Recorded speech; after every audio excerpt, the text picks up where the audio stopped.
नमस्कार, मी शीतल भुके शीतल्स रेसिपीमध्ये तुम्हा सर्वांचं खूप खूप खूप मनापासून स्वागत। तर आज मी बनवणार आहे चायनीज रेसिपी। तर मी बनवणार आहे व्हेज हक्का नूडल्स। खूप सोपी रेसिपी आहे, कमी साहित्यात बनवणार आहे। तर आपल्याला यासाठी काय काय साहित्य लागते ते बघूया। तर इथे मी नूडल्स घेतलेले आहे, त्यानंतर मीठ, पत्तागोबी, अद्रक, लसूण, टमाटर आणि कांदा घेतलेला आहे।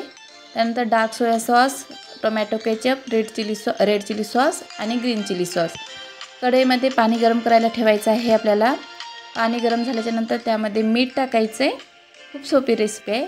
आणि आपल्याला आता यामध्ये नूडल्स टाकून घ्यायचे आहे। हे बघा, मी नूडल्स कट केलेले नाही आहे। तुम्हाला जर पूर्ण लांब आवडत नसेल तर तुम्ही मधातून एक कट सुद्धा करू शकता, थोडे तोडून सुद्धा टाकू शकता। मी तसेच सगळेच टाकलेले आहेत। आता याला छान थोडंसं फिरवायचं, थोडंसं पाणी म्हणजे थोडं पाणी मुरल्यानंतर आपल्याला थोडंसं चंपळीने आपल्याला याला छान फिरून घ्यायचं आहे आणि 5 मिनिट याला शिजत असंच ठेवायचं। ते शिजेपर्यंत आपण इकडे टमाटर, कांदा वगैरे कट करून घेऊया। आणि तुम्ही आडवं कट करा किंवा उभं कट करा, फक्त एवढं लक्षात ठेवा की कांदा, टमाटर आणि पत्तागोबी हे ना लांब लांब ठेवायचे आहेत आपल्याला। हे बघा, मी आडवे कट करून परत त्याला मधातून एकदा कट मारलेला आहे आणि टमाटर आणि कांदा मी दोन्ही सुद्धा लांबच ठेवलेले आहेत। आणि हे जे पत्तागोबी आहे हे ना तुम्हाला खूप पातळ कट करायचं आहे, एकदम बारीक कट करायचं आहे, जाडसर अजिबात ठेवायचं नाही, खूप पातळ करायचं आहे। हे बघा, अशा प्रकारे खूप पातळ करायचं आहे। पातळ याच्यासाठी की ते लवकर शिजल्या गेलं पाहिजे, कच्चं राहिलं नाही पाहिजे, त्याच्यासाठी पातळ करायचं आहे आपल्याला।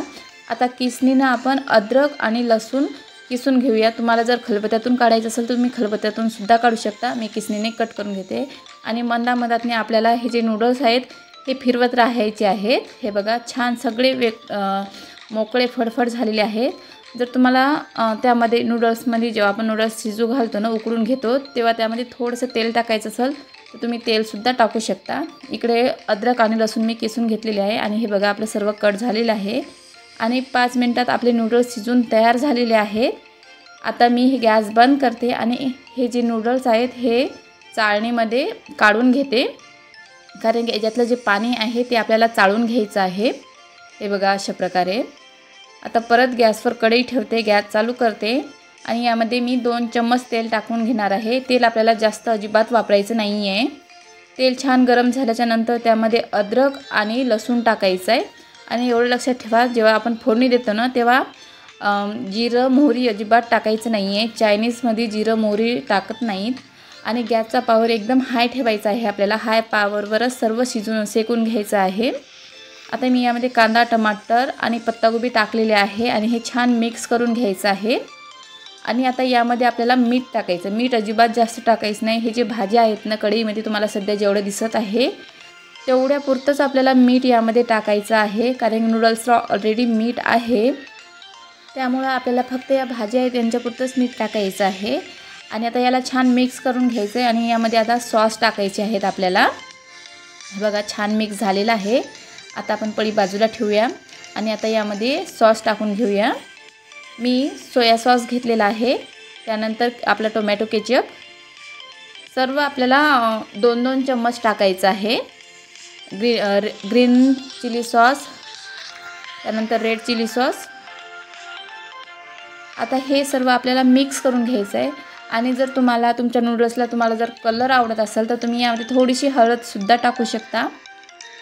हळद टाकल्यानं काय होते, पिवळा रंग येते आपल्या नूडल्सला, त्याच्यामुळं म्हटलं जर तुम्हाला रंगाचं आवडत असेल तर तुम्ही थोडंसं हळद टाका। मी नाही टाकली, मला नाही आवडत, आपलं जे नॅचरल आहे तेच आवडते। आणि जर तुम्हाला यामध्ये गाजर किंवा पात आवडत असेल तर तुम्ही ते सुद्धा टाकू शकता। आता याला आपल्या हे जे नूडल्स आहेत याला छान मिक्स करून घ्यायचं आहे, छान फिरवायचं आहे। जर तुम्हाला एका हातानं होत नसेल, एका पळीने जर का फिरवता येत नसेल व्यवस्थित, तर तुम्ही दोन्ही हाताने फिरवा, दोन्ही हातामध्ये पळी घ्या, म्हणजे भातवाडी घ्या आणि फिरवा। हे बघा, आपले नूडल्स छान झालेले आहेत आणि याला रंगसुद्धा खूप छान आलेला आहे। फक्त एवढंच की कढईमध्ये ना थोडंसं उजेड पडत आहे, बाहेर खिडकीमधून उजेड येत आहे, ते त्यामध्ये पडत आहे, त्याच्यामुळे ते व्यवस्थित कलर दिसत नाही आहे। मी तुम्हाला जवळून दाखवते, खरंच खूप छान कलर आलेला आहे आणि आपले नूडल्स तयार झालेले आहेत।